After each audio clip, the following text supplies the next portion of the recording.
Warning, this podcast has some swears in it. I'd rate it PG-13 at most, but let's just be on the safe side and say viewer discretion is advised. My brain has been elsewhere for like the last 2 weeks. It feels like last episode was forever and an age ago. It was forever and an age ago. So much happens in 2 weeks, it's ridiculous. Truly. Alright. Do you have a can? No.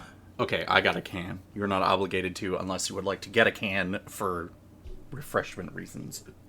I drank all those. Damn, thirsty gamer. Time to raise your blades, heroes. And check some vibes. It's the Heroes Blade Vibe Check.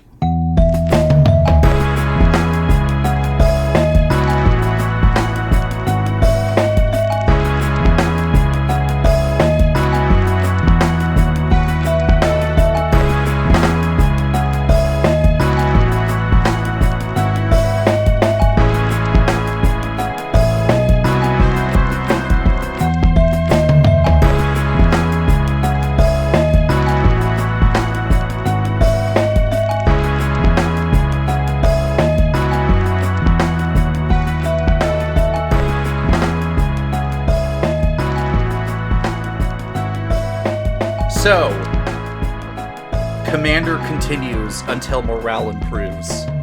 Unless you don't actually play Commander games because you get obsessed with a video game or something. In my opinion. You were turning down game sessions to play Divinity Original Sin 2? Yes. With, your girlfriend? Yeah, yep.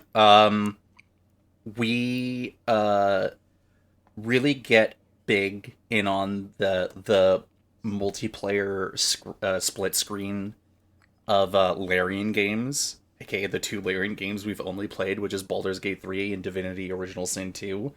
Mm-hmm. So there's sometimes people like, who's ready to game? And I'm like, yo, I'm locked the fuck in. Like, I don't have time. I'm not free. See you later. And then I just disappear for like a few hours. And yeah, we played it in 2020, I think, when the lockdown first happened, and we spent like over 100 hours playing that game. Mm-hmm. And if anyone who isn't in the know or does know, but like, you know, hey, Larian, big stars in our eyes, Larian, who made Baldur's Gate 3, which is an amazing game. They did make Divinity Original Sin 2. And it's pretty good. And it's like freeform, classless character customization for like your CRPG, and we're going around like blasting people with fire and smacking people with staffs and shooting people with bows and arrows while teleporting people into a circle of death. Yeah, it's pretty great. I played like 4 to 5 hours of that, which naturally means I've only seen the intro. Mm-hmm. But it was pretty fun. It seems like there's a lot of game there. It's a lot of game per game for like, you know, I don't know, it's like a $60 or $70 game or whatever. Mm-hmm.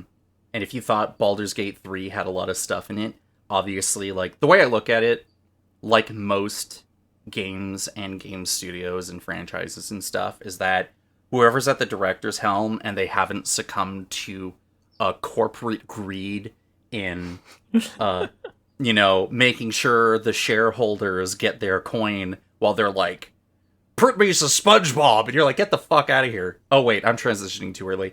Yeah, anyway. No, Larian made a good game, and that allowed them to make a great game, and will also allow them in the future to make another great game. So yeah, there's a lot of stuff to do in Divinity 2, and that's taken up way too much of my time. And yeah, it's been fun. It's been super fun. What about you? What's up? So I finished Legend of Zelda Echoes of Wisdom, who I've put in the notes as Girl Zelda, because you play Zelda. Wait, hold on, you're not playing male Zelda? Oh my god. Yeah, you're Girl Zelda this time. That's crazy. Oh, you know, I miss that boy and his green cap, that boy Zelda. Well, you see him a lot, actually, and you do actually get to borrow his powers temporarily, but you're only Really? borrowing them, so you don't get to just, like, be the swordsman the entire game. You have to use your magic in other ways to accomplish missions. But I A thought it lot was of just like top-down Breath of the Wild. I didn't It realize you could is do that. a lot like that, actually. You know what's really weird is this game and Tears of the Kingdom are effectively the same genre of game, but I did not like Tears of the Kingdom and I do like Echoes of Wisdom. I cannot explain this. That is actually a really interesting thing, because, like, I've seen you mention it a couple times. You're just like, no, I don't like it. And part of me is like, what? This is the most sacrilegious thing I've ever heard of in my life. And then the other Well, part it's of just me that is Tears like, of the now Kingdom hold is on a a minute, hold completely on. different genre of game. It's not like the same sort of like RPG experience anymore. Like that's a survival crafting game. Survival? Okay, I don't know what game you're playing, but I'm out there thriving. They drop you on the fucking Hebra Peaks and you don't have shit. You're gonna Uh, tell me that's not a fucking survival game? that sounds like a skill issue. Well, my bad for not getting like directed appropriately to have acquired all of the items and skills that I needed to accomplish that task, but I didn't get that shit, and so I was out there fighting for my fucking life on like 3 hearts with nothing, and it sucked. I was not having fun. Oh my god. I just, yeah. Definitely one of the, when they changed the genre, it was a definite, like, perspective shift of, like, damn, I need to think way differently about how I handle this experience. And that's why I really enjoyed myself playing those games. Yeah, fucking weird. So anyway, the Echoes of Wisdom is a lot of fun. I like to summon the level 3 Dark Knight and just like have this giant suit of armor dude swinging around with an axe to handle all of my foes for me. Apparently they got Lionels in this bitch. I'm gonna go chase one down and add that to my Echoes collection. I think that'll be really cool. And we got to, get to the end of the game, see the Triforce, fucking team up with Link and fight boss battles together. And it was a really satisfying, emotional conclusion. Not much more. Not You can't really ask for much more than that when it comes to like Zelda games, to be honest. Mm-hmm. So now I'm playing Pokemon Shield now that that's done. I needed something to play after that, and we were looking at the like remake of Link to the Past, and decided that that was going to be too much brain power for what we were needing. So Pokemon. You don't have to use too much brain for that. No, you're like, oh no, what's the type combination hits attack move again? It's like I'm kind of trying to be like a little bit of a different gamer this time around rather than just spamming my like move with the same type attack bonus in the type weakness. Yeah, we're not just gonna like do that thing. I'm kind of trying to play with some like status effects and maybe some like poison and just like setting up a really strong defensive creature who poisons my opponents out. That's been pretty satisfying if time consuming.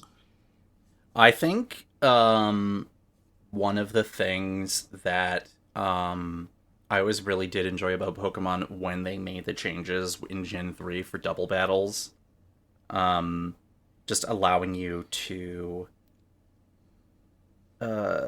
just change things up, and by having that extra axis of having 2 extra targets, you're like, cool, I will have a super defensive, bulky poison saboteur on this side and have like a really aggressive physical attacker that uses like stat boosts on the other. It just really allows a lot of like exponential room for playing around with the mechanics, and weird, funky strategies, and you get to see a lot of that in like in the competitive scene. Yeah, I'm sure I only got like a taste of that because there aren't a whole lot of double battle experiences in this particular game. But in some of them where you do like focus on double battles, you get to do the like follow me and focus punch thing. That's pretty cool. There you go. See, And that's the tip of the iceberg of like funky dumb shit you could do. And the like having one Pokemon know like the rain dance and somebody else who gets really strong in the rain or has like thunder or something so that it always hits. Like that's fun.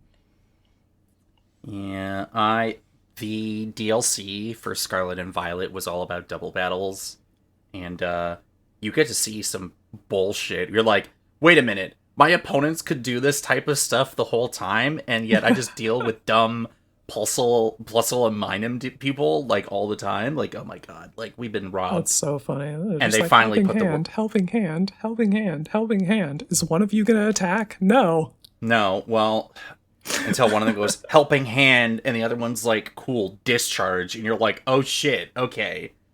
Yeah, no. And one of the things that Commander has really made me want to do this, and something that I'd seen before in people who make Pokemon content, they do free-for-all double battles, like so rather like there's some things where it's like you can just hit your ally, so you can just be like, cool, I use tackle, there's no animation gets run, but you just go smack them and they're like, no, why me? And it's like, well, hey, it's a free-for-all. The mechanics aren't really set up for it, but it'd be something I would like to do in, like, Scarlet and Violet sometime.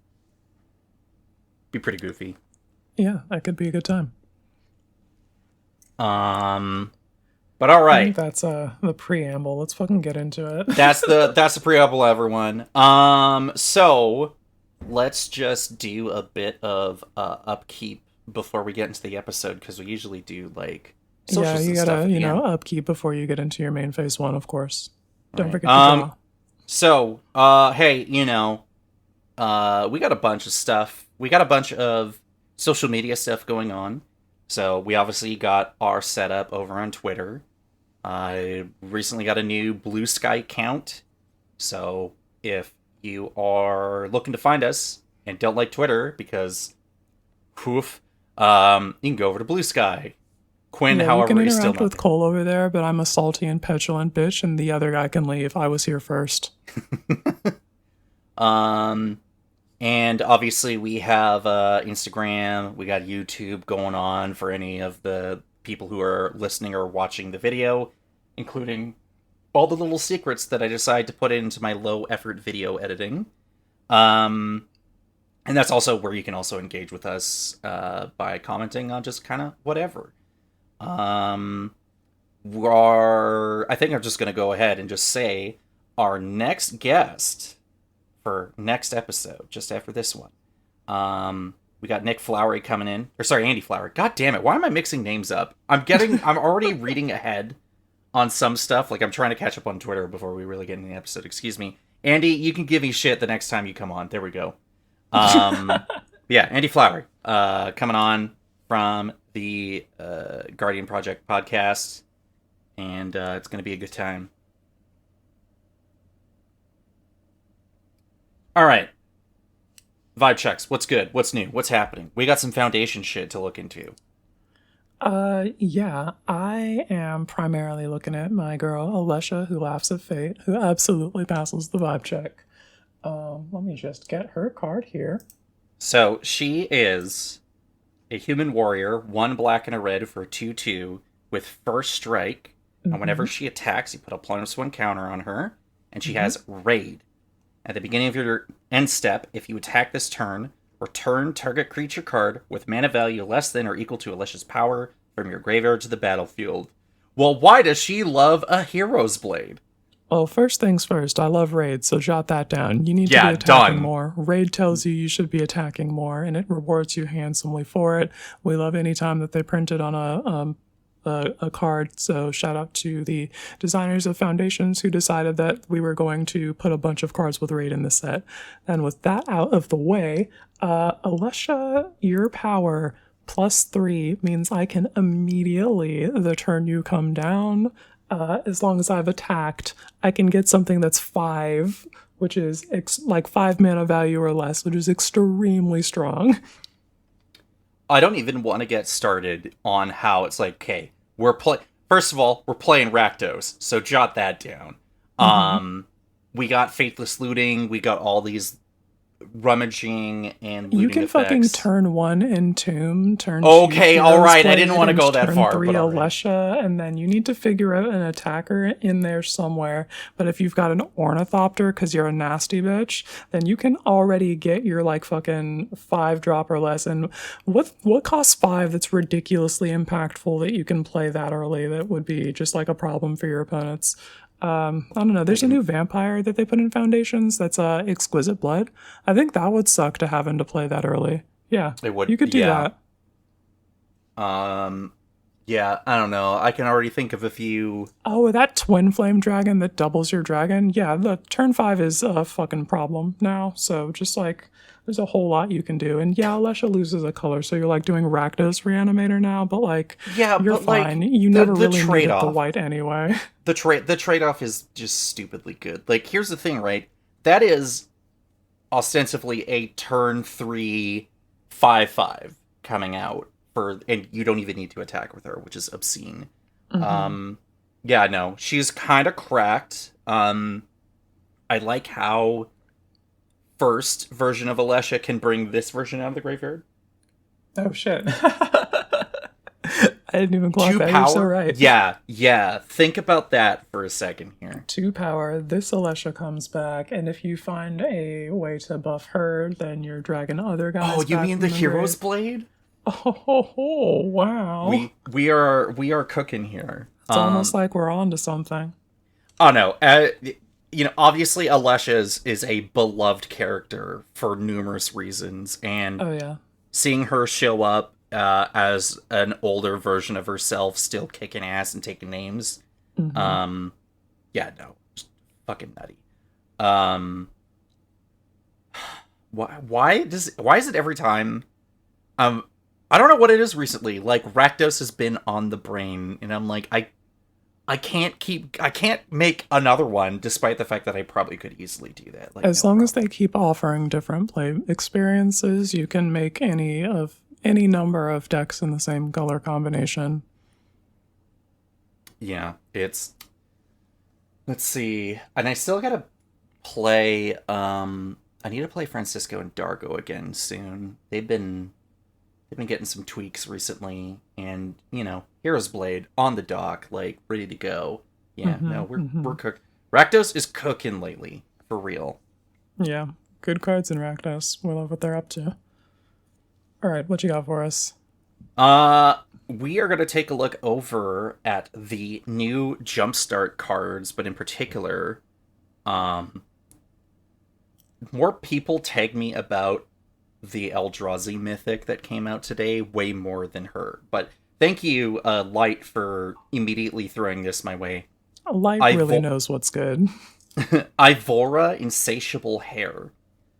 1 in red for 1/1 Vampire Warrior with Trample. When Ivora enters and whenever it deals combat damage to a player, create a blood token. Great. Fantastic. Just so close to being a Titan, but we'll take those combat damage triggers because we got Trample. Yeah, she's basically a Titan. Yeah, and whenever you discard a card, put a +1 counter on Ivora. Now, obviously, when we're talking about 2-mana commanders, it's about a sequencing thing, and we could do the whole Soul Ring, Hero's Blade, turn 2 Ivora, equip, pray you somehow have like a haste source somewhere and then turn her sideways. Alright, relax. We're not casting turn 1 Soul Rings out here. Fine, I'll cast like a ritual or something. I don't fucking know. But I don't know. We're not casting fast mana on turn 1. It's fine, Cole. Okay, fine. I'll choose a different piece of fast mana.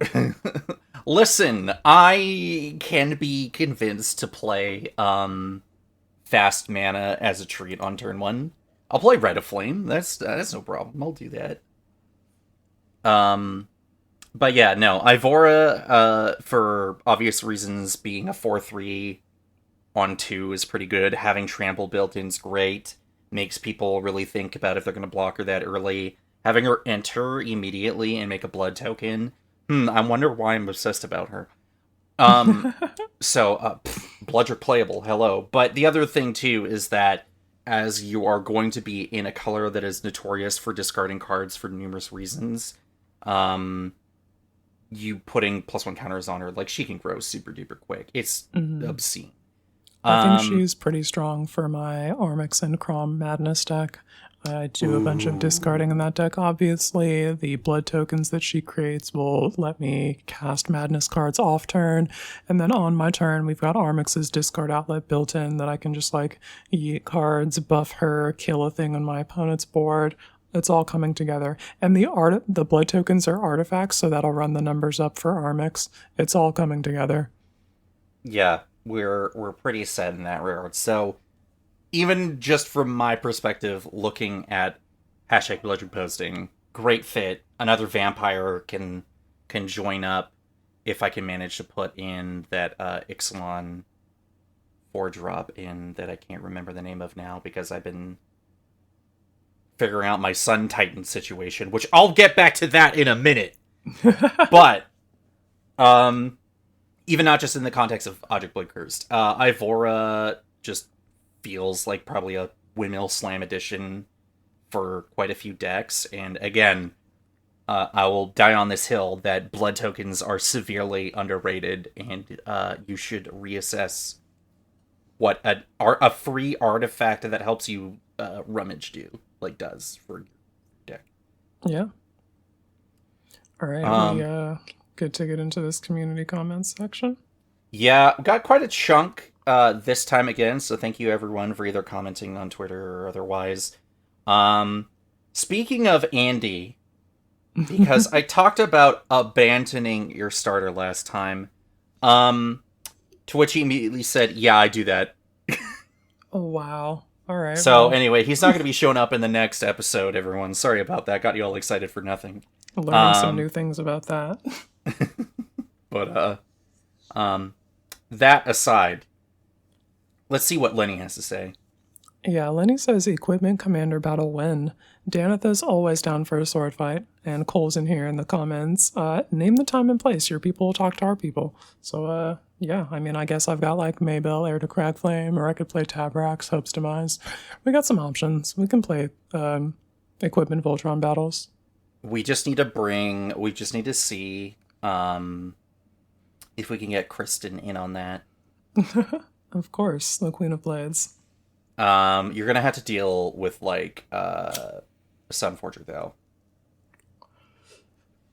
You know, I think we can make an exception for Kristen. What are you talking about? I mean about me. About you? No. Breaking it on site. How do you think I'm gonna get a Lauren searing light out at instant speed from anywhere? Oh, I can't have that at all. I'm gonna start playing fucking Shadow of Doubt for your ass. Oh, fuck. Can't get away with... Can't have shit around here. Players can't search libraries. Take that. Alright. Dragolution says, comment and vibe check this week because I'm a dumbass. You know who holds a Hero's Blade really well? Soul of Windgrace. And let's break it down. Base 5/4, and turning that into a 3-turn clock as an 8/6. So yeah, pretty good. Mm-hmm. Secondly, Soul of Windgrace has an attack trigger and wants to swing, so let's pump those stats. Obviously, Makes yeah, sense. of course. Third, the ability to give it indestructible to keep it living longer. Yeah, that seems pretty good. Also, so why the hell did I not include it until I noticed when it was built for the fucking podcast? Great question. No idea. Sometimes these things slip your mind, especially when you're thinking about a game plan with as many, like, moving parts and interconnected pieces as a Lich deck. But we're glad we got there eventually. Yeah. But obviously when you're thinking about, I don't know, I feel as if you do have to have the mind to play a deck where you're like, yeah, I am going to be turning this thing sideways. You know, you have to consciously think about it, but it's got a Titan trigger. You want to be doing that to grow your resources, and you're playing Jund. You're going to Jund him out and probably somehow get this thing like Trample or Menace or whatever. But yeah. I mean, he's got indestructible. You just keep swinging. Yep. But yeah, hey, don't worry about it. You figured it out. You came around. Yeah, you got there. Up next, we've got from Blue Sky Light says, "Sorry, Sun Titan, you are not a good card in 2024." You're skipping a comment. What? That is lit. All right, well, I'm already halfway through it, so you gotta just roll with it, babes. You're already halfway through. You were only like 4 words in. Anyway, go on.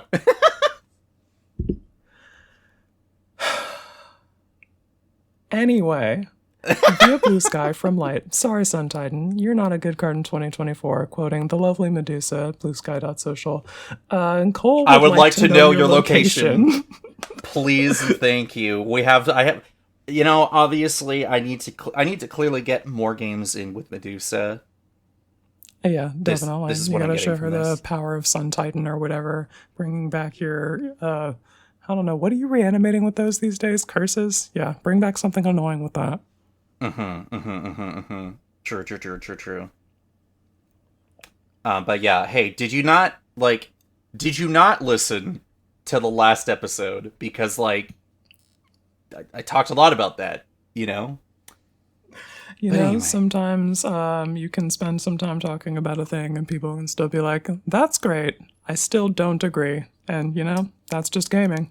Well, then, I just gotta prove you wrong, then. I love being right when it comes to Sun Titan. Alright. We'll go back to Jalaxed. Alright. This is back through Spotify, which, hey, by the way, you could comment on Spotify. Just FYI. Anyway. You guys really have me thinking about putting together a Lich deck. Love to see the different ideas, from Bat Aggro to Landfall. For some reason, I really want the purity of doing mono black, even though I know white is great for being Lich. Jaren, Corrupted Bishop, seems like a cool place to toss a Lich effect. Turns out, a lot of humans of black already play with Life Gain and Life Drain, and both Conspiracy and Covered of Darkness just got reprinted and are real cheap. I'll be dropping a Lich deck real soon. I don't know why I immediately started trying to read that as I'll be drop kicking a Lich deck soon. I don't... All right, well, glad to hear we inspired you on that, Jalaxed, and of course, I want that on my desk in 2 weeks.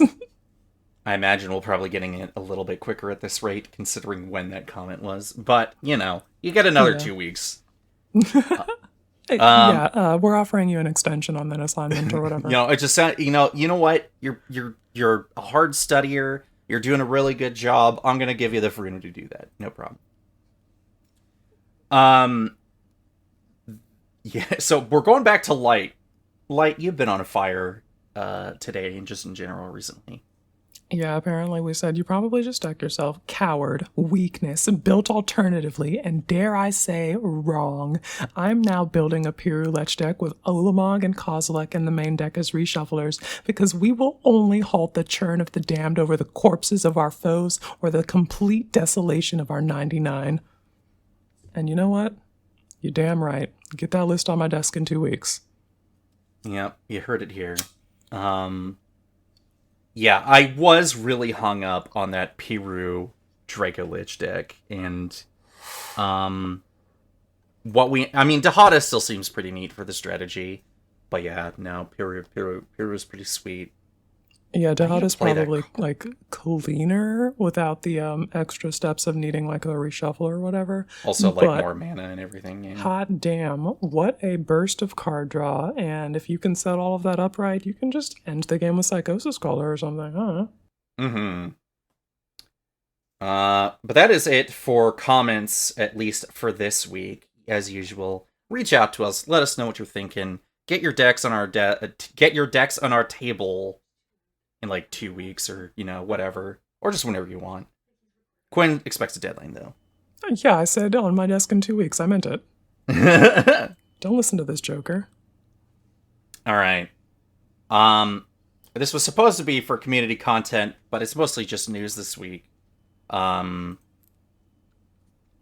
no content I don't know. Listen to Legendary Creatures. That was It's my... been the fucking preview season. We've got stuff for Foundations. We've got the whole 2025 mapped out. We're looking at set symbols for Ether Drift and Charq, Dragonstorm and Edge of Eternities at the end of the year.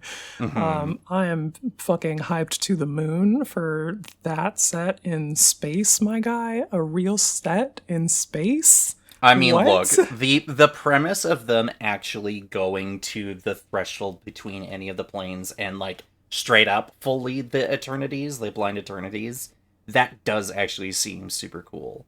I'm so hyped. The art looks incredible. We saw a picture of Tezzeret in his new dark steel body in front of a bunch of like swirling planets and spacey backgrounds, and it looks incredible. He looks so powerful. They also showed me a space whale, and I don't know if you know, gamers, those animals are very close to my heart for reasons that I simply cannot explain, but I will pog for a space whale regardless of the context. Neurons firing on all Truly, cylinders. you showed me a space whale, it's like a neuron activation. I love them automatically. And they showed me extremely cool art of one, which makes me think that that is like going to be an important thing potentially, or at least a cool and impactful Magic the Gathering card.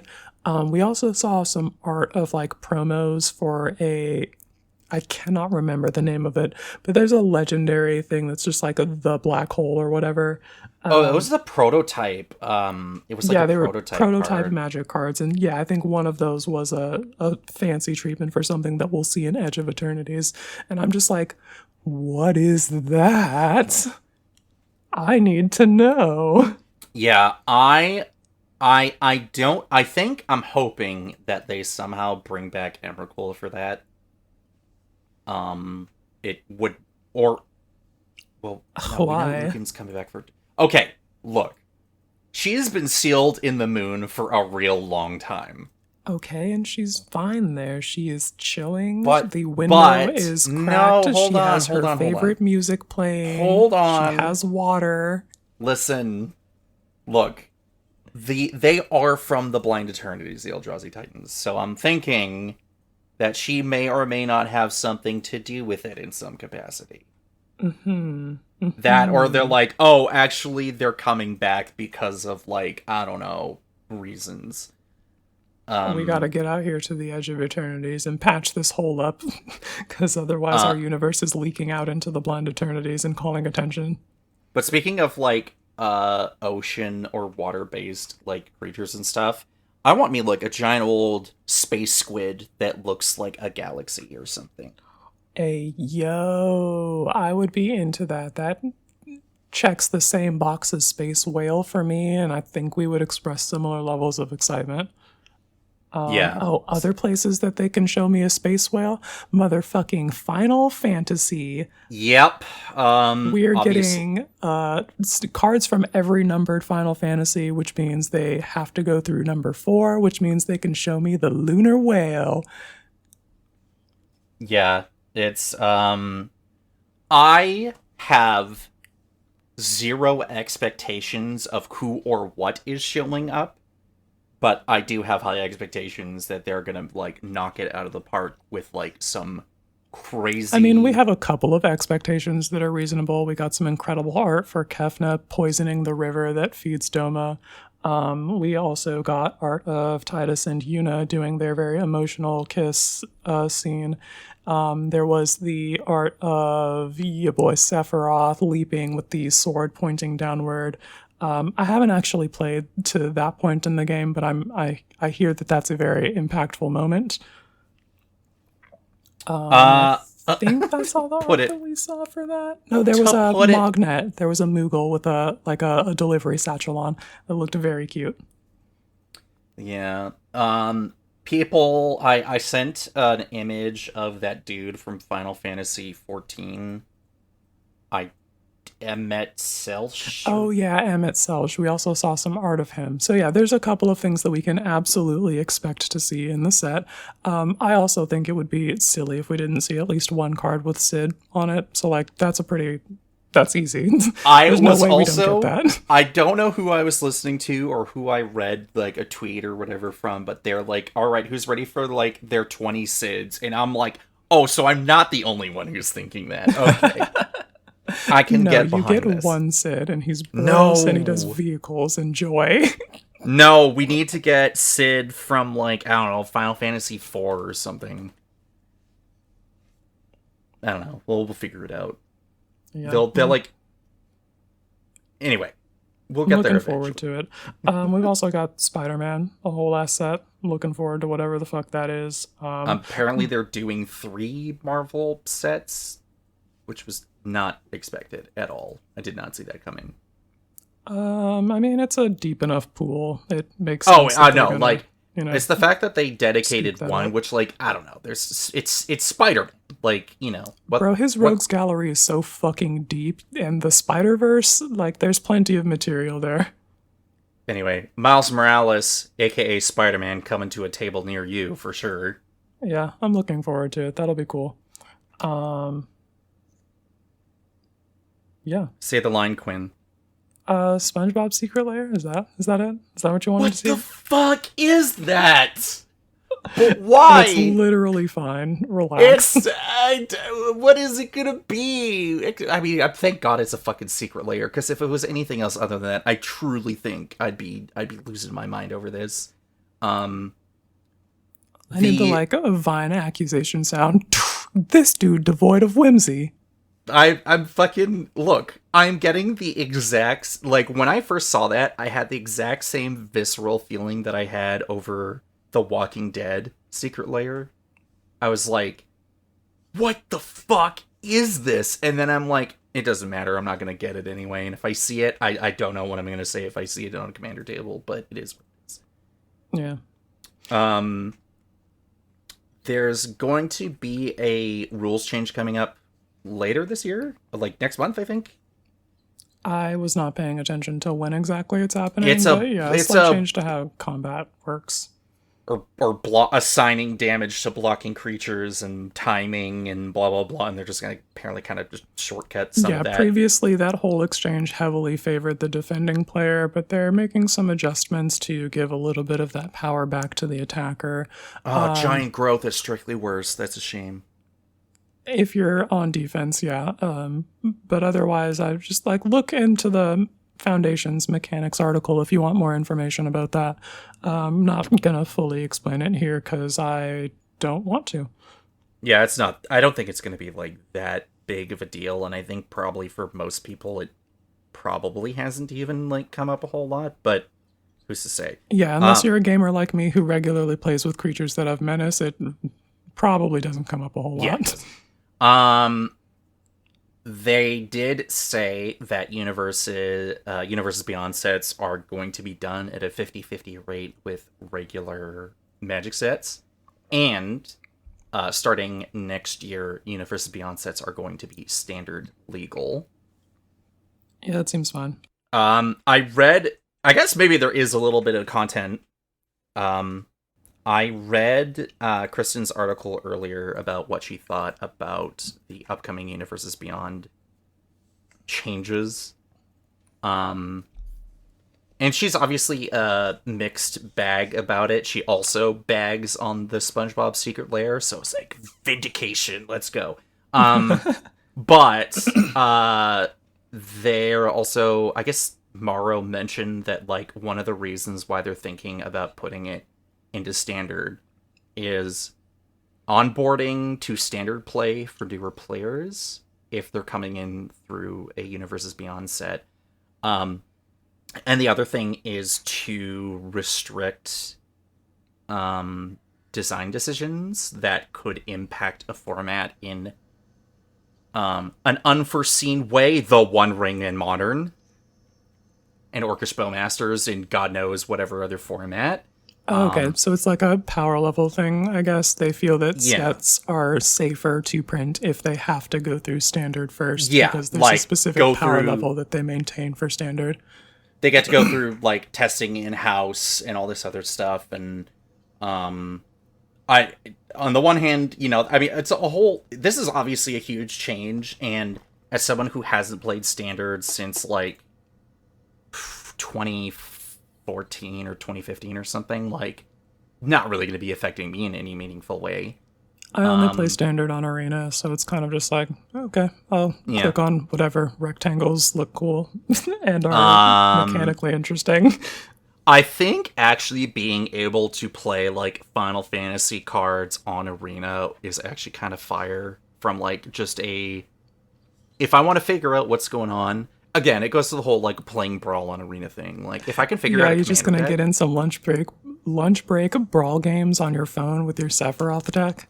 Yeah, or whatever, right? So, on the one hand, obviously a lot of people are going to be finding this pretty contentious and like not a good decision and whatever. Like, I get it. I will say that like any positive or negative things that we're talking about here, being mostly the negative, we understand a lot of people are going to be frustrated. We're just not going to really like we're not going to keep on it. Some of this is going to suck for some people. Understood. Otherwise, I don't know. I think all of this is cool. If this is how they keep certain card designs in check in the future, then, like, cool. I don't expect to see anything. I would hope to not see more stupidly busted shit coming out of all these sets and compared to, like, Lord of the Rings or something. I'm just gonna play whatever's mechanically interesting or flavor interesting to me, and we're gonna be getting a lot of I that hope for sure. that y'all who play other formats are hanging in there and doing the best. I wish you, I don't know, solidarity or something. Yeah. Stay strong out there, gamers. It's you know, it is what it is. But hey, MSRP's back, so that's another cool thing. I love that. I'm from Eldraine, so I've kind of never been around for that. True, yeah. I hear that that's important, though. Well, hey, when your Commander precons are, like, going for pre-sale for over $100 because there's, like, a chase card in it, and the other ones are, like, $60. Like, yeah, I can kind of understand how MSRP can go a long way for that. We're gonna have to see how that rolls out, like, what happens. I think there's some early information out about, like, what pack prices and stuff are looking at. But, like, I just think, in general, more fixed rates on pre-constructed stuff's, like, gonna be great. And, also, hey, Jumpstart and Foundations previews. Holy fuck. Oh, yeah. a lot of cool stuff in there. A lot of cool legendary creatures in particular.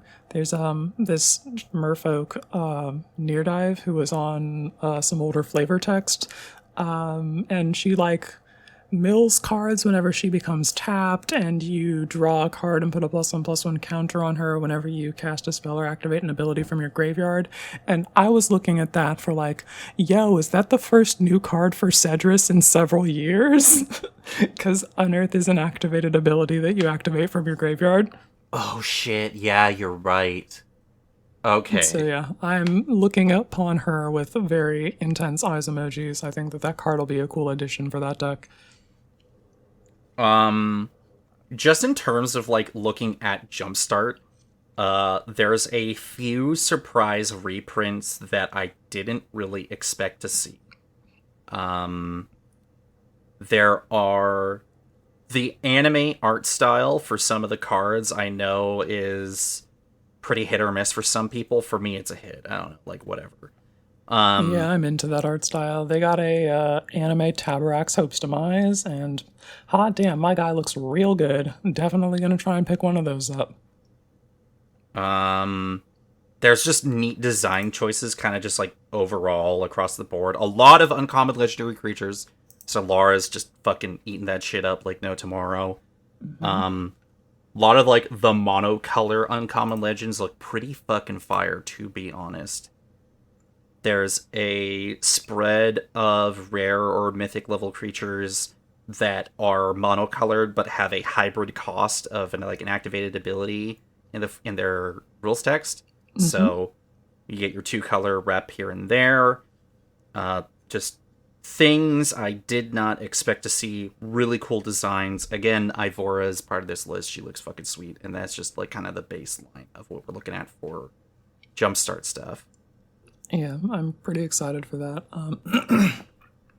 There's a legendary creature that says Gorgons in the in the rules text box. Yeah, she does. In a way that's like, are you her? Are you a Gorgon typal commander? Yeah, is that a real deck now? So let's take a look at Ophelia Viper Whisperer. She's 1 in black for 1/3. Gorgon Assassin. Oh, she's an assassin too? She's an assassin. Oh, I am taking I was notes surprised. on that. Yeah, I was surprised this didn't really come up. But anyway, so she's got Death Touch. Whenever Ophelia attacks, you may pay 1 and hybrid black and green. If you do, create a 1/1 black snake creature token with Death Touch. So that seems pretty good. And then 4 and a black until end of turn. Whenever 1 or more Gorgons and or snakes you control deal combat damage to a player, that player loses half their life rounded up. Hey, yo. What the fuck? I am extremely interested in cutting people's life totals in half. That's why we're on the Unstoppable Slasher in the Ezio deck. And she's an assassin that cuts life totals in half. Gamers, I think we might have to find a spot for her. She's also 2 mana, so like why not? Like, she's an early Death Toucher. It just seems like a no-brainer. Yeah, I'm in. But yeah, and that's just the Jumpstart side of things. Not even getting into Foundations previews, what we had so far. Quite a few decent cards have already been previewed, and release is still like a couple weeks away. So I'm still expecting like crazy cool amount of stuff here. We'll get into some of the cards later. Unless there's something you want to specifically point out right now. Not anything in particular. Just I was watching the stream from earlier this morning with Carmen and Blake going through the standard, or not standard, but the like Foundation starter collection box. And they put some real cards in there. Like, there's good stuff in there. Fucking Zatalpa, Aurelia the War Leader, Arcanus the Omnipotent. Like, there's a couple of these that I don't have and would really like to get my hands on, and that seems like a really, like, Carmen described it as like the ultimate version of the shoebox that you inherit from the older Magic the Gathering player, and they use it really does feel like that, to be honest. Yeah, it's exactly that. There's like all sorts of really cool cards that you would expect to see in that kind of collection, and you can put together extremely solid decks with all of that. I want to get one of those just to like get some fucking new tools to work with. There's a bunch of cards in there that I don't have already that are very impactful in this format, and I'm looking forward to it. But yeah, there's a lot of like really neat reprints that I people were probably expecting a new Giada, but we actually just got her Font of Hope reprinted, which is pretty sweet to see. And they fucking nailed it the first time, and they don't need to do it like, again, why fuck with it? It's shitty and broke. Her new artwork's fucking fire. I love every time they print her with more stained glass wings. It looks so pretty. You can't beat it. It's just peak. Speaking of just weird reprints, and also speaking of Emrakul, Imprisoned in the Moon is being reprinted at Uncommon. So probably a lot more of that will be saturated. It might be into playing more of that effect. Coma fucking World Eater. Why the fuck did this thing need to be made? I think it's important that a coma that kills you via KO exists, because the other one kills you via submission. True. Also, the stats on this fucking giant fucking serpent are obscene. So it's fine, just die. Coma World Eater is 3 double green and double blue for an 8/12. So, what the fuck? Can't be countered, trample, and ward 4. And whenever Coma deals combat damage to a player, create 4 3/3 blue serpent creature tokens named Coma's Coil. I'm so dead-ass. That's the perfect Duelist Voltron commander. It picks up the Hero's Blade, gets to 11, and then you just give it double strike with another piece of equipment, and you have you just blue double mana its power and with green choose mana. your weapon. Either one of those works. Yeah, no, shit's fucked. You can just like, fucked. Okay, you die, and then next turn, okay, you die, and then next turn, okay, you die. And then you have a bunch of serpents that you've created to protect yourself on the crackback, like, Duelist Voltron, Coma, get at me. Somebody make that, get it on my desk in 2 weeks. We're getting new artwork for Itali in one of the alt art stuff. OMG, we sure are. Atali, you were looking really good. That's the special guest sheet, I think. Yeah, special guest sheet's also pretty stacked. Yeah. Yeah, needless to say, there's just a lot of really cool, neat designs, reinterpretations of pretty popular legends, um, permanent creature versions of some enchantments, and some enchantment versions or spins on creature versions of effects. I do want to talk about that fucking Eldrazi, bruh. Sire of the Seven Okay, Deaths. alright. We'll talk about that fucking 7 mana. Look at it. 7 mana, 7/7 with First Strike, Vigilance, Menace, Trample, Reach, Lifelink, Ward, pay 7 life. How many keywords is that now? 7. 7 mana, 7/7 with 7 keywords. It's fucking bananas. Oh, first of all, okay. Sire of 7 Deaths is such a fucking cool name. Incredible naming. Usually I caps lock fucking hate Eldrazi. This guy is literally just stacked, and I'm here for that. I want to play this card. Look, it's a mythic French vanilla creature with every meaningful, cool keyword under the sun. It was so funny that I think Carmen was talking about this on like a tweet about set design for this, and they were like, the people were like, I don't know, Carm, do people really go for French vanillas? And then she was just like, okay, hear me out. 7 mana, 7/7, 7 keywords. And then I was like, all right, hang on, keep talking. Shit is absolutely correct. Is it Bloodrick playable? Yes. Moving on. All right, you hear it here first, gamers. Bloodrick compatible. Yeah, no, I do expect to grab. I do need to sit down and figure it out, like what I would cut for it, which is something I'm gonna go over later. But like, holy fuck, I'm like, all right, I can get behind this. I can get behind it. I can put an Eldrazi in this deck for sure. The one other cool thing this set is gifted to me in particular is the High Fae Trickster, who is a 4 mana 4/2 fairy wizard with flash and flying, and says you may cast spells as though they had flash. So I can cut the Leyline of Anticipation from my Toxtrol Fairies deck and play a fairy instead. It's perfect. Absolutely. Foundations is going to be good. There's going to be a lot of stuff that's going to be happening. With this set. And extremely excited for this. It's only been a few days at the time of this recording, and whoa, it's a Monday. Go figure it out. But yeah, no, we're at the tip of the iceberg. Jumpstart's going to be great. Foundation's going to be great. I'm looking forward to grabbing a few of these cards. Mm-hmm. All right, I think we're ready to move on now. Yeah. So yeah, let's go talk about decks, and I'm calling it decks and vibes because you know that's just what this whole podcast is about. We're just hanging out. Yeah, that's fine, dude. Decks and vibes. Let's get into it. What do you got for us? So you know, I this month I haven't really played a whole lot, and just even the last 2 weeks have been like super duper busy Magic wise. I think like I'd said when we started chatting. It's felt like it's been forever, despite the fact that it's been 2 weeks. I've grown a beard, Quinn. That's how long it's been. Holy shit. This is not something that normally happens. I've grown a beard. That's how long it's been. The man's been out there in the wilderness. Touching grass and the whole shebang. But every once in a while, you get a chance to play games with some friends that you haven't in a while, and you just reacquaint, catch up, you shoot the shit. Joke about SpongeBob, Secret Lair, Magic the Gathering cards, and what the potential bullshit that could be. So I got to play with my buddies Phil, Brian, and Josh. They're all down in Texas, and we haven't been able to play in a while for multiple reasons. You know, time zones. You know, they're 2 hours ahead, but you know, whatever. Some people got responsibilities as the local handyman for their community for literally anything. And our joke about Josh is like, oh no, the chickens escaped. He's like, no, but actually they did though. And I'm like, oh, for fuck's sakes, dude. I'm kidding. Why? You don't have to be real.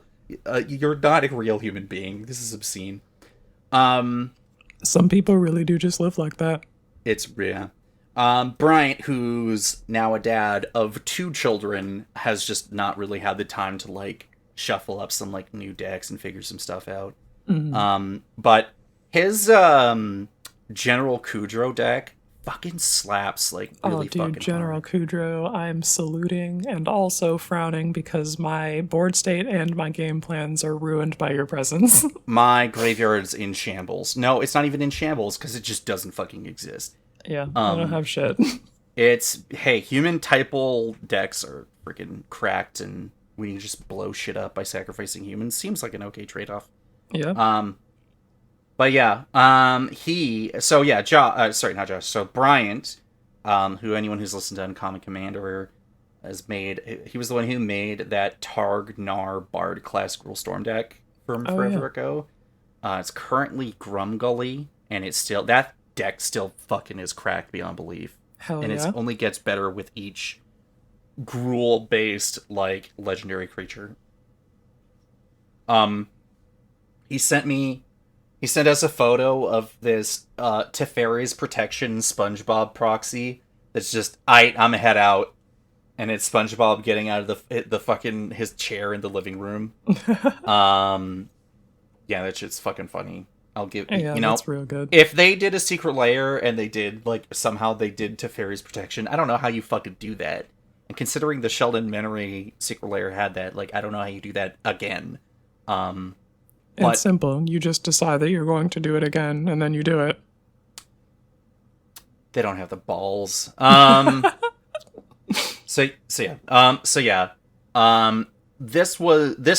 This next part was one that I was hoping to get you really more excited about it, because the only thing I told you was Oscar with bobbleheads, and you're like, go on, and I'm like, I got nothing other than that, unfortunately, because the deck kind of... I played Blind Obedience, and that kept a lot of that shit in check, and then Josh died. So we did not get to see the fruit of his labor from that. I did ask him for a deck list so I could send it to you, and he said he should have it available by Friday.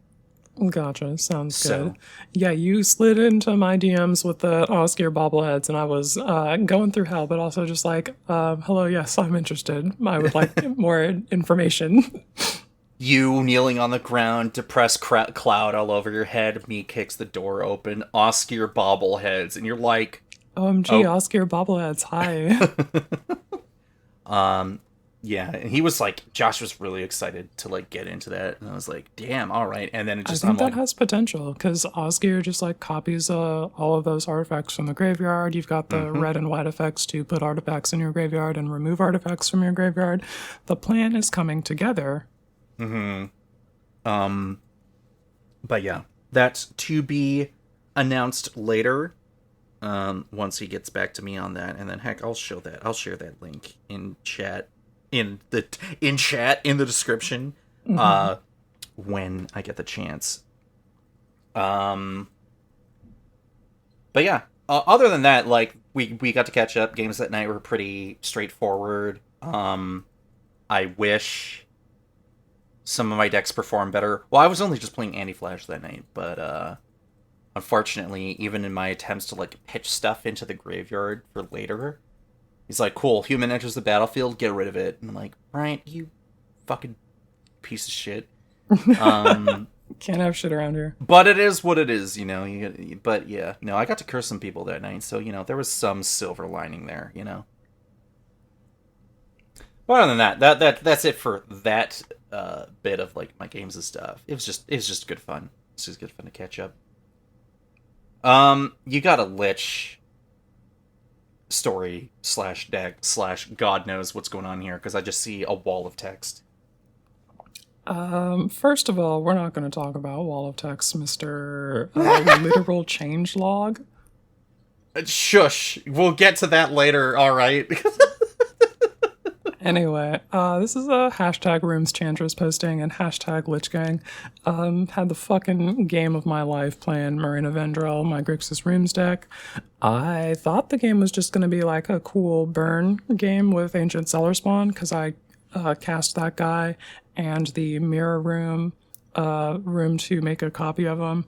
And I'm just like, all right, cool. I'm all set up to cast my demons and nightmares at a discount and burn people, and we can move things along that way. We unlocked the Fractured Realm with a combat damage trigger of Ghostly Keybearer. That's that spirit that if it deals combat damage to a player, you can unlock a room. So we did that earlier in the game. We'd also landed an Entity Tracker and a Silent Hall Creeper. And the Entity Tracker is just like the blue Enchantress that also triggers whenever you fully unlock rooms. So we had that, and then the Silent Hall Creeper, we had become a copy of the Entity Tracker. So I was really just like fucking going off. Anytime I cast an enchantment, I'm like drawing a total of 4 cards when I unlock the Harmonicon room. Pretty fucked. So we were cooking, and things were gonna get so much worse. So the next turn, we cast Marina Vendrell, and her Enter the Battlefield ability goes off twice because of the Harmonicon room. Puts a total of 7 enchantments in my hand, and then I cast Marina Vendrell's Grimoire, which enters the battlefield and draws 5 cards, and then draws 5 cards because of my Harmonicon room. And my hand size was 23 at that point. I was fucking thriving. Yeah, we were at the point where my real life total and my hand size life total matched up pretty consistently. So I felt fine casting the Grimoire and becoming a Lich. It was... Why do these stories always end up like this? Because I cannot resist the allure of the necromantic power. It's so tempting.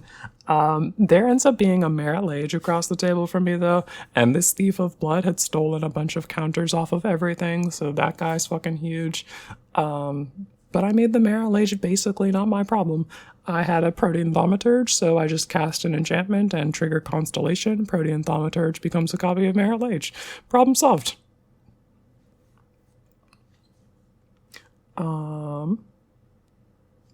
But we still have that Thief of Blood, and I can't handle both of them.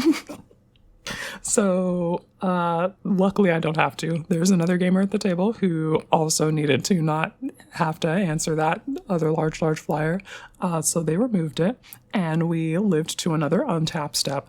And here's where I go fucking fully sicko mode. As if the stuff that I had done earlier wasn't grotesque enough, I cast a bunch more enchantments. I'm drawing 4 cards per enchantment that I cast, and even more every time I unlock a room. I can tap Marina Vendrell to unlock rooms without paying mana for them. So I'm doing all this shit.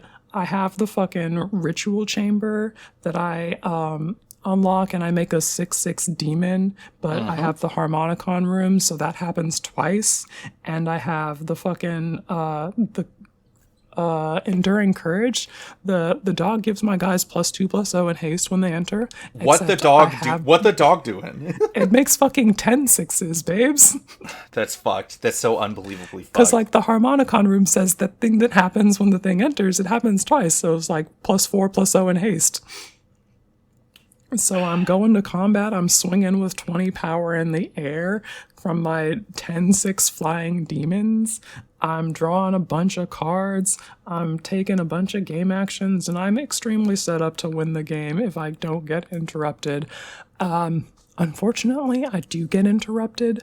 There's a hostage taker that steals Marina Vendrell's Grimoire. They don't get to cast it, unfortunately. They didn't live that long. And I was able to clean up after that. But it was just one of the gaming experiences of all time. Yeah, that sounds awesome.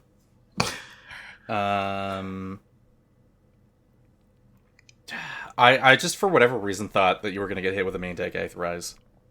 You know, sometimes you think you're going to... Oh, speaking of main deck Aetherizes...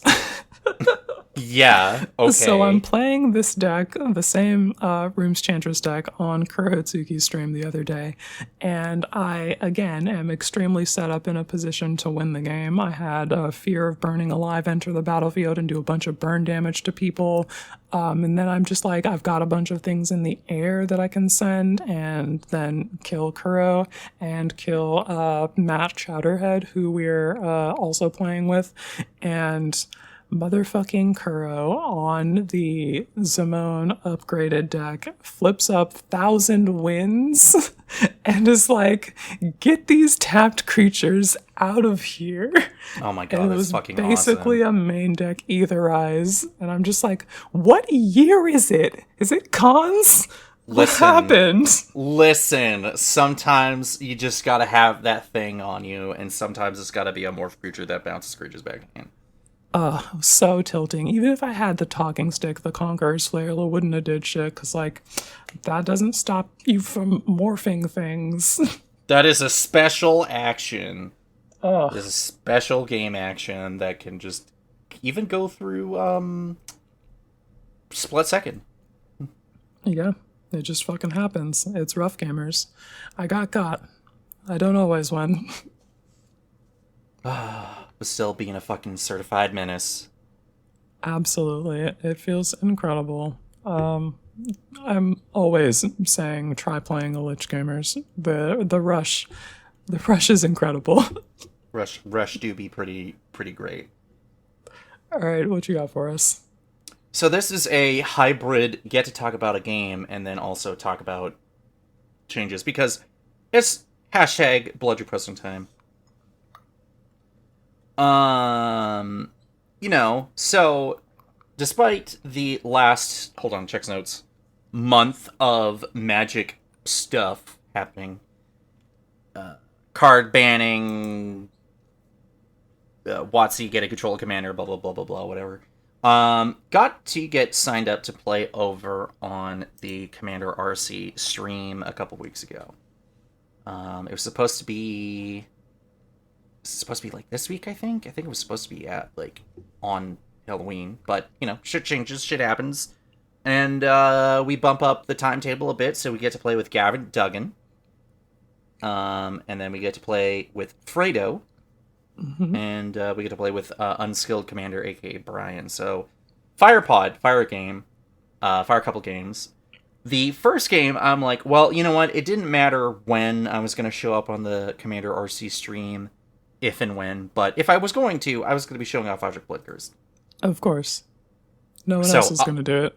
So obviously, Fredo and Brian know exactly what's going on, and they're afraid and prepared for it. And then Gavin's like, yeah, okay, cool, sure, no problem. Now, obviously, I'm just talking about one game. I will have to say, though, it was the first time that I played against Gavin. And Gavin is notoriously known for playing quote-unquote older Magic cards, which I feel like maybe for some people making their knees crumble to dust when I say old Magic cards. But when I mean old for me, is like Commander cards I would play in like Commander 2012, you know? We got hit with a Cataract Leviathan. Yeah, you did. I lost my fucking mind because I'm like, hell yes, I fucking love this. But that was not this game. This was a different game. So, I'm gonna show off Object Blood Cursed. And you know what? I set out what I wanted to do. I got out some early creatures with a lot of fucking keywords. I hit early ramp. And suddenly I bring Audric out, and I have like 12 blood tokens. They're what are you gonna back that up with? And I'm like, well, I don't have a Reckless Fireweaver, and I don't have Sunshot Militia. So what am I gonna do with all these blood tokens? And the answer was, despite my best efforts in putting out all these things, like putting out Teleportation Circle and all this other shit, it all gets blown up. It gets answered. There's nothing I could really like try to do about it. And I'm just like, all right, blood token, crack, search, discard, draw, nothing, jack shit, couldn't do it. But the entire time, I'm obviously getting respected by them trying to deal with my stuff. And you know what? They did do it. And I reached the point where I'm doing the one thing that blood tokens are supposed to do, is fill my graveyard with stuff in the hopes that I'll be able to bring some stuff back. And I did do it. I even got an early kicked... shoot. What's the one that reanimates for each kick? Marshall's Anthem? Yeah. I cast it and then kicked it twice and brought some stuff back. People were like, God damn it. Hell yeah, turn them sideways. Let's go, go, go. And it's an aggro deck. Like, this shit is an aggro/burn deck, and it was doing the job. And I got to, if memory serves, I cast a Lauren Searing Light and did not get the trigger, but it did deal with some stuff. And then I cast a Molten Psyche that did do the work. But I was definitely every time I find that card in that deck, one, it always hits because people are greedy. The other thing I want to do is cast, like, Wheel of Misfortune, have people draw and, like, take damage or whatever, and then I wheel myself into Molten Psyche so I can cast that too. And yeah. But yeah, as mentioned, I set out what I wanted to do for the most part except winning the game, and then Gavin's like, yeah, it was pretty impressive. So, hey, pat on the back for me. Bloodrick doing its thing every time. Yeah. For whatever reason, I've had a Bloodrick stacks list idea on the back brain, but I don't think I'll ever pull the trigger on that. But I do think it's something you can do with, like, keyworded creatures that are stack pieces. Okay. Get your Thalias. Maybe not Hushwing Griff, but, like, all that other shit. Yeah, just the stack pieces that don't impact you as much as they do your opponents. Look, I just want another reason to be like, can I play High Noon? I could probably play High Noon or whatever. Yes, dude, you can totally play High Noon because you have your full reanimation game plan. You can cast your one spell and then reanimate a thing without using spells, and you're breaking parity on your rule of law that way. Much to think about. Okay. But as part of course, playing this deck over time and constantly fiddle fucking with it at every given opportunity, I added and took some stuff out. But I will just say, Jumpstart and Foundations looking pretty spicy. Hell yeah. Ivora seems great. Sire 7 Death seems like a slam dunk addition. Card that you and I have some pretty high opinions on. Leyline Axe. Yeah, I think that card looks pretty neat. I believe in the Cleave so firmly that I will start the game with one on the battlefield. Leyline Axe is 4 mana for an equipment. If this card is in your opening hand, you may begin the game with it on the battlefield. The equipped creature has +1/+1 and is double strike and trample with an equip cost of 3. And that just seems pretty neat. I know some people in the comments were not as enthused about it because, like, if you don't hit the leyline text, then it's like a full 7 mana to get the, like, +1/+1 double strike and trample that Amber Cleave itself can give you for much cheaper.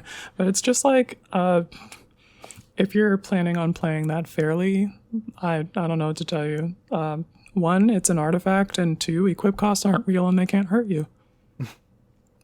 What, have you never heard of Pure Steel Paladin or something? Like, come on. Pure Steel Paladin, Fighter Class, Brass Squire, Magnetic Theft if you're nasty. Anyway. And then this was something that came up in Foundations, I think it was today or something. Or maybe yesterday. Valkyrie's Call. 3 and a double that white. enchantment looks sick.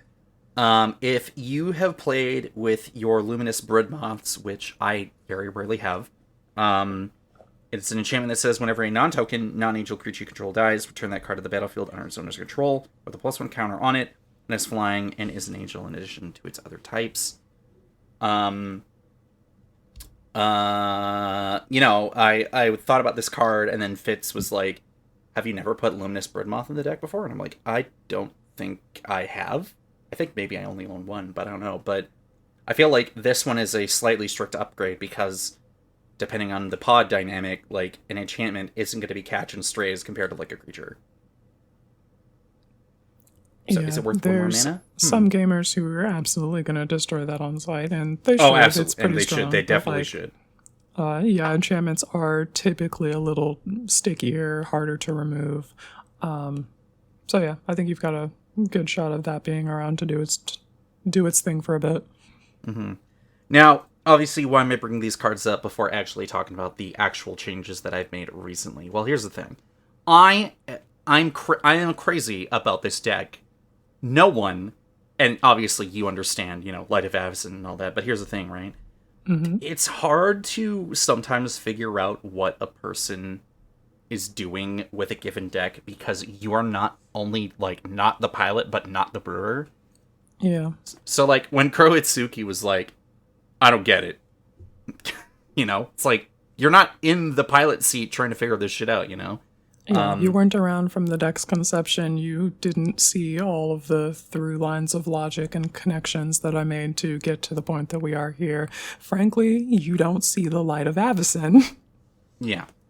And obviously, like, every once in a while, I, like, bug people for be like, I need the third opinion, and I need the harsh opinion. What do I cut? And for example, recently I cut, Campus Renovation and put in Aurelia, the Law Above.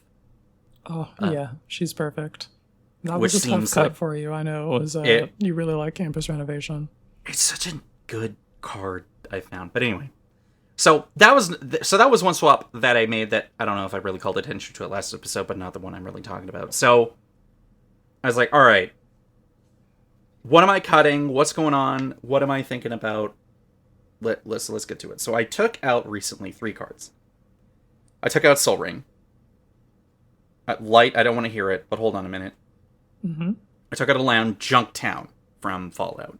Mm-hmm. And then I also took out Veronica, Dissident Scribe, also from Fallout, but also a really good card. Mm-hmm.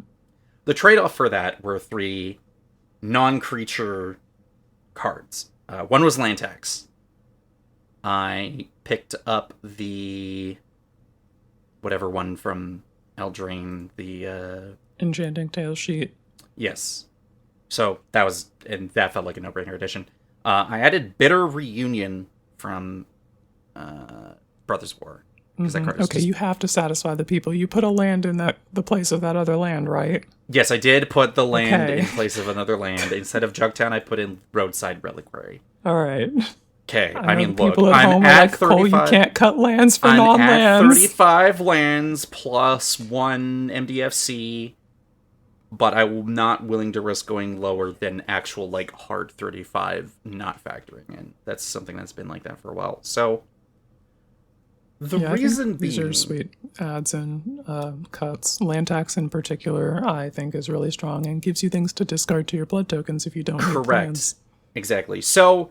Obviously, there are times where if you're the first player and you're not sandbagging your land drops for whatever arbitrary reason, I think if I still had Knight of the White Orchid in the deck, I still could maybe do some tricky shit. But I'm thinking, okay, on the one hand, if we're not on the turn 1 play, on the first player position, this is a great keep for like whatever.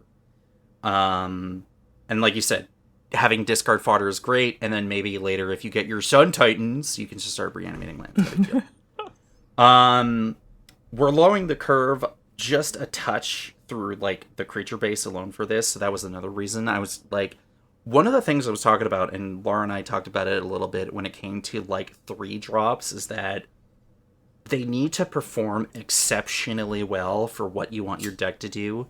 You can make like stupid cuts for your 2 drops and your 4 drops and your 5 and your 6 and whatever, right? But like 3, really sticky, really tricky to figure out. So Veronica has had a bit of a mixed bag performance-wise. She does everything I want the deck to do. Drawing and discarding cards, having an evasive creature, specifically one with a relevant keyword, and at least 1 keyword to make the cut. And then she also happens to make artifact tokens that do a different take on like card advantage. So her making junk tokens. I absolutely adore junk tokens. I think they're super cool. I think the design space or them being able to reuse junk tokens for other sets in the future feels like a no-brainer, depending on how they go about it.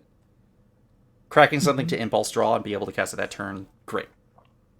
But here's the main issue that was coming up with Veronica, and then by proxy with Junktown, is that with Duskmourn coming out, I cut Rose Cutthroat Raider for Barb Flare Gremlin, which I still have not fucking seen yet. I haven't been able to play it. Well, I'm sure it's in there. Keep digging.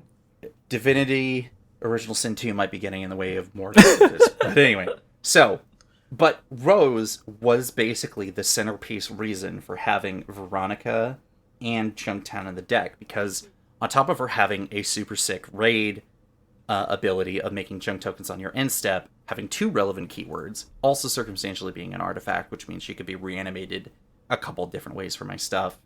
And when you crack a junk token, you add a red mana.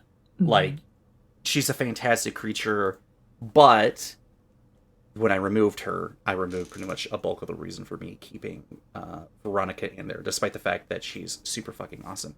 If, depending on what I cut or what I do with Ivora, if and when I add her to the deck, she might go in with like Inti Seneschal of the Sun to do more like discard shenanigans or discard like matters stuff, but like it might not be necessary. Mm-hmm. And then like I said, Junktown, it's a bit too much to pay for red and sacrificing the land to get 3 junk tokens. It's not the best of rate or value. If you're in a pinch, great, but if you're leaving at least 6 mana open, like, what are you really doing with yourself? And what are you trying to expect people... What do you do? Cast a Lore and Searing Light? You'll probably do that first. So, in that sense, trading in for Roadside Reliquary just kind of made a whole lot of sense. Drawing 2 cards for 2 mana and sacrificing a land is just a way better rate. Even if you get half of that, you're still digging just a little bit further. And wait, oh my god, you can bring it back using, I don't know, Sun Titan? So, it felt like a no-brainer. But yeah, like, these changes felt good and felt necessary, and kind of goes with, like, how I traditionally modify Logic Blood Twist as, like, a deck. If there's a common through line for certain card choices, then them staying in there makes sense. But if you take that through line away, suddenly their place in the deck looks a little bit shaky. Which is why, like, this is a super major, like, ship a thesis situation where, like, when the deck started, based off of Rebel Lily's Audric deck from, like, late 2011, that was very much, like, Innistrad-focused Vampires Matters kind of stuff, were a way different deck. Yeah, for sure. This is just the consequence of being like, damn, Rose is pretty awesome. Shit, she's not here anymore. This deck, those cards in particular, kind of just fall apart. So, I think I'll be missing those junk tokens, but I'm just gonna have to see where what these new cards bring to the table. And like, by the way, Bitter Reunion being able to dig when it enters and then sacrificing it for haste on your board definitely just felt like a no-brainer. So like, taking a creature out with a keyword and putting in something that does still dig and has further effects later, yeah, no-brainer there. Seems like a pretty decent change, and then also just slightly modifies my curve a little bit. Mm-hmm. So, yeah. Well, I'm looking forward to hearing about how these new changes treat you. And the Bitter Reunion gives the guys haste, which is another keyword. So, like, I don't know, if you're clever, you stack your triggers right, you can still get the same effects as you did from the other thing that was granting haste. Exactly. I just need to... Happens a little bit sooner or happens a little bit later. Or you just bring a bunch of your stuff back using Martial's Anthem, have an extra mana to sack it, turn those creatures sideways. Yeah. Seems sweet. Mm-hmm. Alright, what's good with you? I have some ninjas posting. We got a bunch of new ninjas tech coming up in Foundations and the associated Jumpstart. First up, we got Takeo Patient Avalanche, the incredible turtle ninja legend that offers sweet payoffs for playing ninjas. I'm sure there's other things that you can do with him, but he is a ninja and works perfectly in my ninjas deck, so that's all I'm looking at him for. Whenever a creature that you control leaves the battlefield and didn't die, you scry one and put a +1/+1 counter on him. So every time you return an unblocked attacker to your hand for ninjutsu, you're triggering Takeo and he's getting bigger. Also, whenever he attacks, you can pay a hybrid Dimir mana and give target creature unblockable. So I can either give him unblockable unblockable if I need to, or give another guy who needs to break through the line. We can give them unblockable instead. Usually the like ninjas that I've already ninjutsu'd in, they don't have the same evasion that the rogues that I have in the deck do. So those are the guys that we're going to want to target with that ability. Your Silent Blade Onis, your Fallen Shinobis, your what's the Orochi guy that, you know, the one. The Soul Cleaver? Orochi's Soul Cleaver, yeah, that sounds right. He does the like Steely Boy stuff from other people's libraries and makes treasures, yeah. Yeah. Big into that. So yeah, we're extremely into Takeo because like he comes down, you activate some ninjas and beef him up and scry, you set up your next draw, and then next turn he just comes crashing in because he's either fucking huge and he's unblockable, or you're giving the other impactful guys unblockable and Takeo's just fucking tanking it. He's like the tank protecting my rogues who get in there and unlock the way for my very effective ninjas to appear from the shadows and really put the hurt on them. And playing that out has been very fun and satisfying. I'm excited to see how he continues to play. I don't even know how much I need red in the deck anymore. I do still absolutely adore Gorogor and Satoru. Hold on. Whoa. Okay, let's calm down here for a second. Hold on. You're losing me so fast by saying that here. Like, I mean, granted, when you think about like how the core of ninjas ninjas has always been a blue-black archetype, and but the haste though. The haste of red is very cool and impactful, but ultimately isn't necessary to play ninjas effectively. I think if I stick with Gorogoro and Satoru, it's because I love that card in particular. And I do. I mean, I don't know how many times I've seen you absolutely snowball with that deck just because the hasty creature is making dragons, and you're just like, holy fuck, like this is brutal. Yeah. To be on the receiving end of it. Yeah.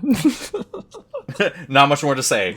Not much more to say to that. I could just like make excuses like my deck isn't like just haste creatures or whatever, but like none of that fucking matters. It's just fact.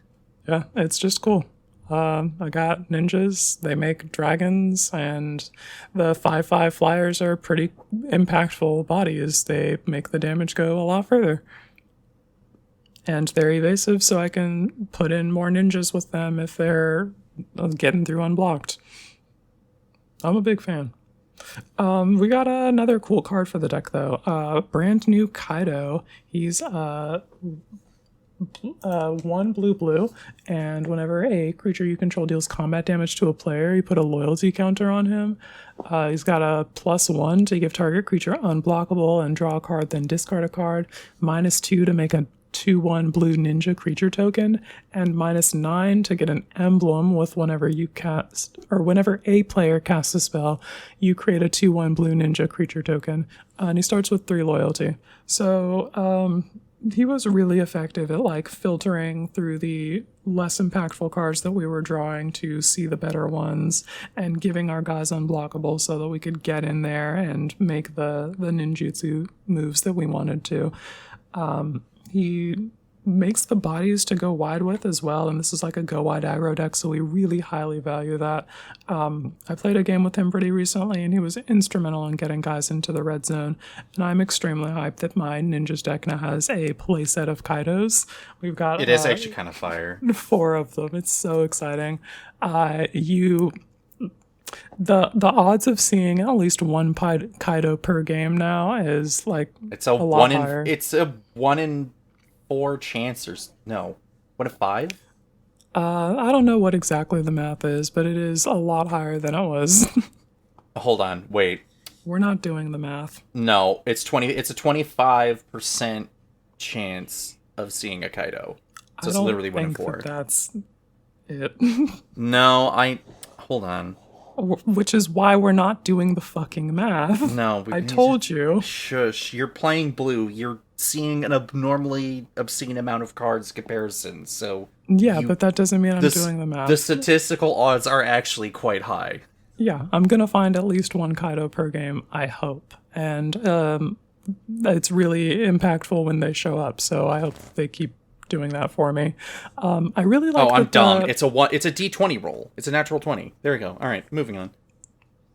I'm not a math major. Don't start. I told you we're not doing the fucking math. Anyway, Kaidos all encourage the sort of like play blue-black, but also play aggro game plan, and I'm a big fan of that as a Grixis mage who likes to turn things sideways. I think I can put almost any one of the Kaidos in any one of my decks that is looking to do that and be satisfied with how they perform.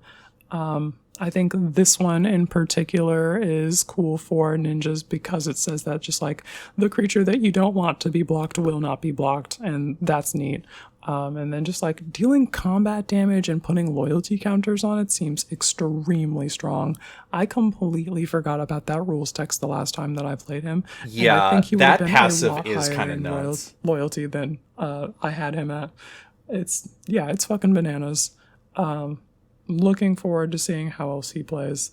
When they did passive ability designs for planeswalkers, I actually thought that was one of the best decisions design-wise that they made.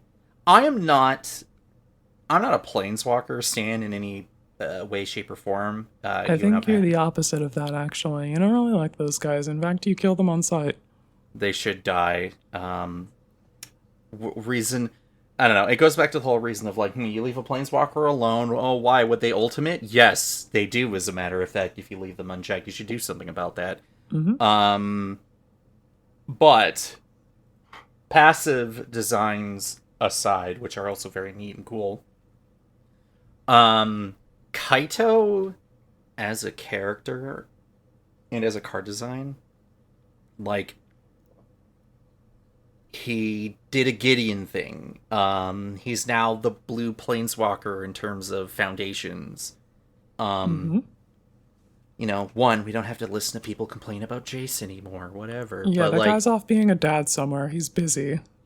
And I'm happy for it. Show me more Kaidos.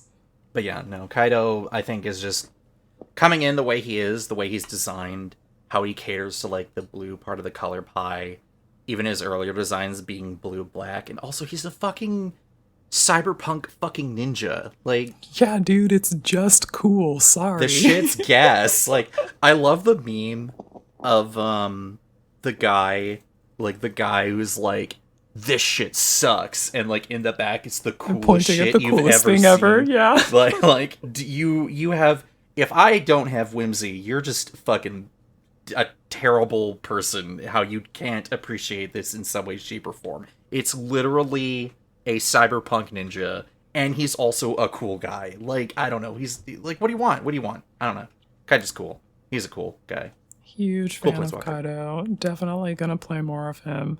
I gotta put a Kaido in my blue-black fairies deck. That's perfect. I want to be turning my fairies sideways. I can draw cards. Oh my god. Anyway, watch out for that, gamers, if you end up in a game with Quinn. Oh yeah. Alright. I think it's like, you've got this list here, but dude, we've done enough. No, it's so fast. Alright, it better be fucking fast. Okay, here we go. I've done some modifications and stuff because, you know, I took decks apart and had to reallocate some cards, but also hate some cards with them. So, hey, other deck tweaks. Anti-Flash recently did get that Sethith Incessant Champion. So, we're going to get some more Enchantress for your Enchantress. I know some people don't like that strategy, but this is the only way how I'm able to accommodate my dislike for Naya with curses. It's a very weird love-hate relationship. Elmer and her guild, still doing crazy dumb stuff. Needs that new Ember Cleave artwork in it. But yeah, it does need to be tweaked so it feels more quote-unquote smooth. Just had some weird games recently. Herbrusque Heretic Cathar, that is not what the fuck that thing is called. Yeah, that is Heretic Crater. I had Thalia on the brain. Yeah. Eliana might have had something to do with it.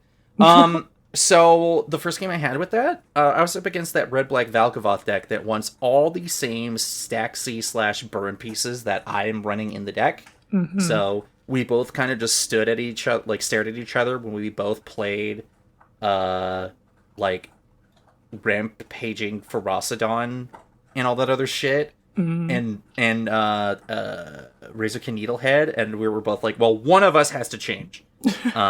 That game is just over in 15 minutes. Yeah. And you died of Valgavoth because they're giant.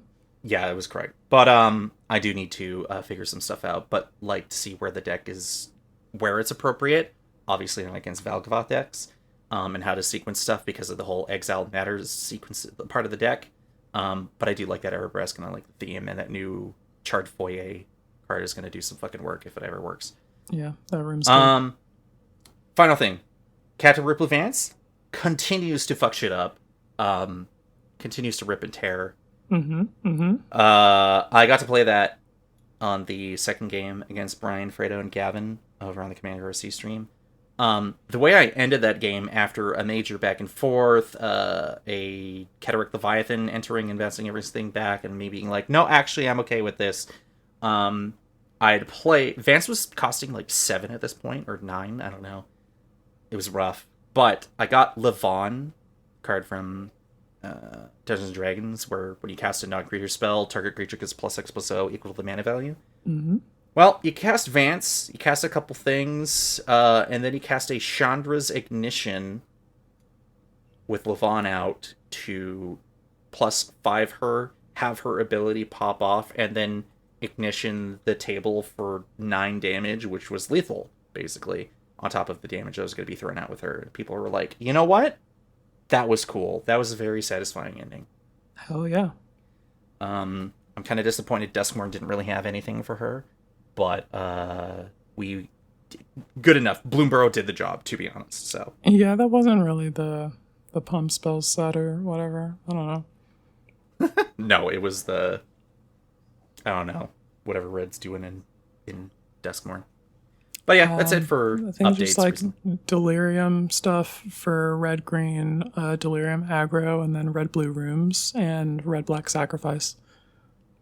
Yeah. But yeah, that is actually now officially it. No, soapbox this week.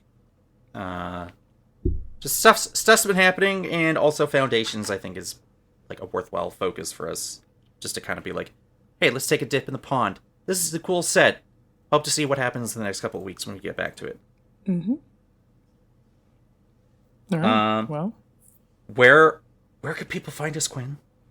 You can find us together on HBVC_MTG on the Bird website.